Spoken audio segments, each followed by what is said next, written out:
Συνεχίζουμε λοιπόν την ενότητα 1-3 και στο σημερινό βίντεο θα αναλύσουμε πότε λέμε ότι μια συνάρτηση είναι 1 προς 1. Πάμε λοιπόν να δούμε αναλυτικά τι σημαίνει αυτό. Μια συνάρτηση λοιπόν F από το πεδίο ορισμού α στο σύνολο των τιμών R λέμε ότι είναι 1 προς 1 όταν για οποιαδήποτε λοιπόν στοιχεία χ1, χ2 που ανήκουν στο πεδίο ορισμού ισχύει η συνεπαγωγή. Αν το χ1 είναι διάφορο από το χ2, τότε ξέρω ότι και το f του χ1 θα είναι διάφορο από το f του χ2. Ισοδύναμα λοιπόν χρησιμοποιούμε το εξής. Ότι μια συνάρτηση λοιπόν f από το α στο r λέμε ότι είναι 1 προς 1 αν για οποιαδήποτε στοιχεία χ1, χ2 του πεδίου ορισμού ισχύει η συνεπαγωγή. Αν λοιπόν το f του χ1 ισούται με το f του χ2, τότε και το χ1 θα ισούται με το χ2. Τι σημαίνει όμως γραφικά ότι η f είναι 1 προς 1? Πάμε να δούμε λοιπόν στους άξονες τι συμβαίνει. Έχουμε λοιπόν τη συνάρτηση f του χ ισούται με το χ. Παρατηρώ λοιπόν ότι για τις διάφορες τιμές που θα δώσω στην f, για χ1 ισούται με το 1, έχω ότι το f του χ1 θα είναι το 1. Αντίστοιχα λοιπόν, για μία δεύτερη τιμή, s στο χ2 ισούται με το 2. Παρατηρώ ότι το f του χ2 θα είναι το 2. Και συνεχίζοντας λοιπόν, παρατηρώ ότι όλες οι συντεταγμένες μου θα είναι το 1-1, το 2-2, το 3-3, ανάλογα λοιπόν την τιμή που θα δώσω στο χ, την αντίστοιχη τιμή θα πάρω και για την τιμή του ψ. Άρα η συνάρτησή μου f πληρεί τις προϋποθέσεις της συνάρτησης 1 προς 1, άρα η f είναι 1 προς 1.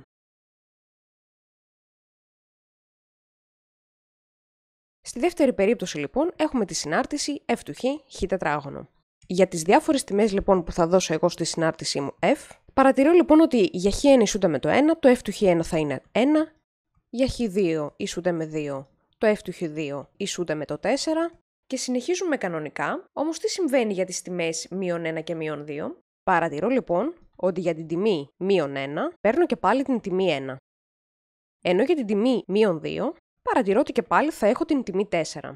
Από αυτά βγαίνει το εξής συμπέρασμα, ότι για το ζευγάρι χ1 και χ3, που παίρνει την τιμή 1 και -1, παρατηρώ λοιπόν ότι το f του χ1 ισούται με την τιμή της f στο χ3. Άρα σε αυτήν εδώ την περίπτωση η f δεν είναι 1 προς 1. Με βάση λοιπόν και τις παραπάνω γραφικές παραστάσεις που μελετήσαμε, κάνουμε τις εξής παρατηρήσεις. Μία συνάρτηση λοιπόν f από το α στο r είναι 1 προς 1 αν και μόνο αν ισχύουν τα παρακάτω. Για κάθε λοιπόν στοιχείο ψ του r, ξέρουμε ότι η εξίσωση f του χ ισούται με το ψ έχει ακριβώς μία λύση στο α, δηλαδή τη λύση χ. Δεν υπάρχουν σημεία της f με την ίδια τεταγμένη. Αυτό σημαίνει ότι μία ευθεία τέμνη της f το πολύ σε ένα σημείο. Πραγματικά, αν παρατηρήσουμε τα σχήματα τα οποία κάναμε παραπάνω και δούμε τη συνάρτηση f του χ ισούται με το χ που είναι 1 προς 1 και αν παρατηρήσουμε και τη συνάρτηση f του χ τετράγωνο η οποία δεν είναι 1 προς 1, θα παρατηρήσουμε το εξής. Ότι για τη συνάρτηση η οποία είναι 1 προς 1, παρατηρώ ότι οι συντεταγμένες μου είναι μοναδικές, δηλαδή για κάθε στοιχείο μου έχω μια μοναδική τιμή. Άρα με βάση αυτό, γνωρίζω ότι δεν μπορώ να έχω δύο διαφορετικά χ για τα οποία θα πάρω την ίδια τιμή της f. Αντίστοιχα στην περίπτωση της χ τετράγωνο, παρατηρώ ότι αυτό δεν ισχύει. Όπως θα παρατηρήσουμε λοιπόν εδώ, για χ1 και για χ2, τα οποία είναι διαφορετικά μεταξύ τους, παρατηρώ ότι παίρνουν την ίδια ακριβώς τιμή. Δηλαδή εδώ το f του χ2 στην πραγματικότητα είναι το ίδιο με το f του χ1. Αντίστοιχα λοιπόν μπορώ να πάρω και άλλα σημεία για τα οποία θα ισχύει ακριβώς το ίδιο πράγμα. Δηλαδή για τα σημεία χ3 και χ4, παρατηρώ ότι η τιμή της f στα σημεία χ3 και χ4 θα μου δώσουν ακριβώς την ίδια τιμή. Τρίτη λοιπόν παρατήρηση είναι η εξής. Αν μια συνάρτηση είναι γνησίως μονότονη, τότε αυτή είναι 1 προς 1. Το αντίθετο δεν ισχύει απαραίτητα, δηλαδή υπάρχουν συναρτήσεις 1 προς 1 που δεν είναι γνησίως μονότονες. Όπως θα δούμε λοιπόν και παρακάτω, για να είναι μια συνάρτηση 1 προς 1, βασική προϋπόθεση είναι να είναι γνησίως μονότονη, το οποίο όμως θα μελετήσουμε με περαιτέρω γνώση στα επόμενα κεφάλαια. Πάμε να δούμε λοιπόν πώς εφαρμόζονται όλα αυτά σε διάφορα παραδείγματα. Να δείξουμε λοιπόν ότι η j του χ, η 2 μείον ln του 1 προς χ μείον 1, είναι 1 προς 1 στο διάστημα 1 συνάπειρο. Η μεθοδολογία λοιπόν που ακολουθούμε σε αυτήν την περίπτωση είναι η εξής. Έστω λοιπόν δύο στοιχεία του πεδίου ορισμού χ1, χ2, για τα οποία όμως υποθέτω ότι το j του χ1 ισούται με το j του χ2. Πάμε λοιπόν να κάνουμε αντικατάσταση για να δούμε τι αποτελέσματα θα πάρουμε. Κάνοντας λοιπόν τις κατάλληλες απλοποιήσεις, παίρνουμε το εξής. Κάνοντας περαιτέρω απλοποίηση τα ln, έχω τελικώς ότι το 1 προς χ1 μείον 1 ισούται με το 1 προς χ2 μείον 1.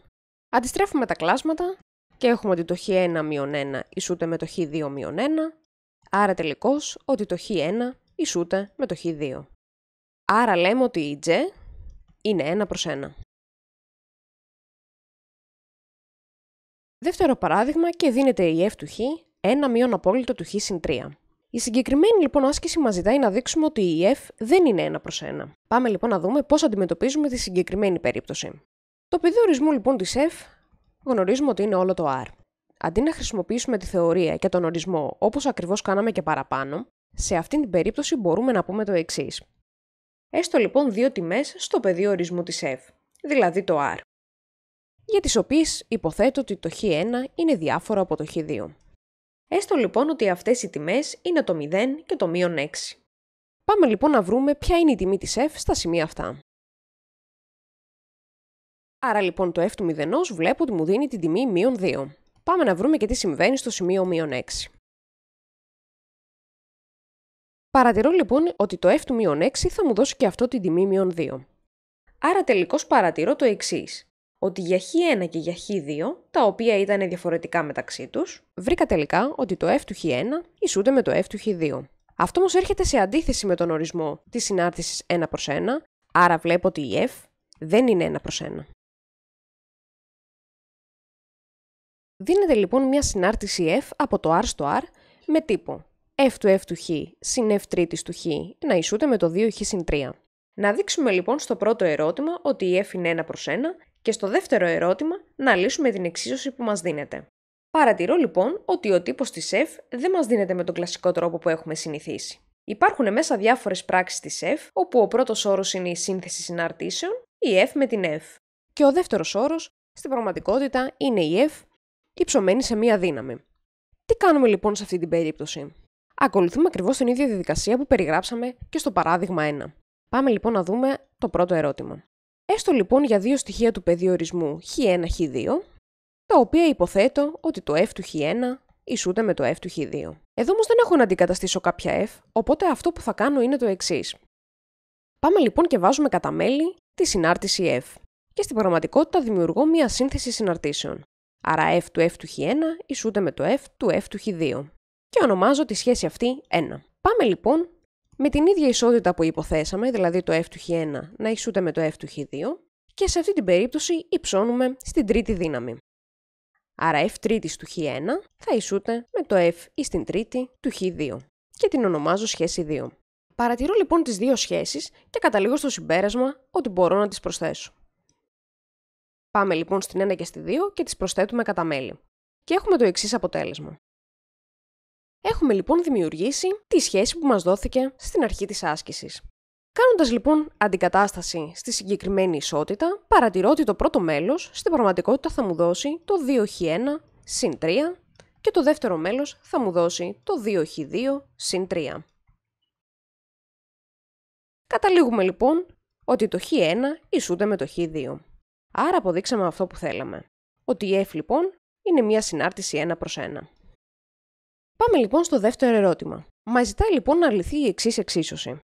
Παρατηρούμε ότι και σε αυτήν την περίπτωση, από τη στιγμή λοιπόν που δεν μας δίνεται ο τύπος της f, αυτό που θα χρειαστεί να κάνουμε είναι να βγάλουμε αυτά τα δύο f από την εξίσωση, ώστε να λύσουμε την πιο απλή εξίσωση. Πώς μπορούμε όμως να βγάλουμε εμείς μία συνάρτηση f από μία ισότητα? Για να απλοποιήσουμε λοιπόν κατά μέλη τη συγκεκριμένη εξίσωση, αρκεί να γνωρίζω ότι η f είναι 1 προς 1. Όμως αυτό μας δόθηκε από το προηγούμενο ερώτημα, το οποίο και αποδείξαμε. Άρα τελικώς, απλοποιώντας λοιπόν την f, δεδομένου ότι ξέρω ότι είναι 1 προς 1, παίρνουμε την εξής εξίσωση. Άρα έχουμε να λύσουμε στην πραγματικότητα μία πιο απλή εξίσωση, η οποία θα πάρει την εξής μορφή.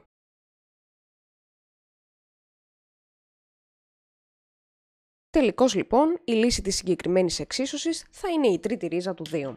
Συνοψίζοντας λοιπόν, το σημερινό μάθημα αφορούσε μια συνάρτηση πότε είναι 1 προς 1 και πώς αυτό μπορούμε να το δείξουμε μέσα από τη θεωρία και από τον ορισμό.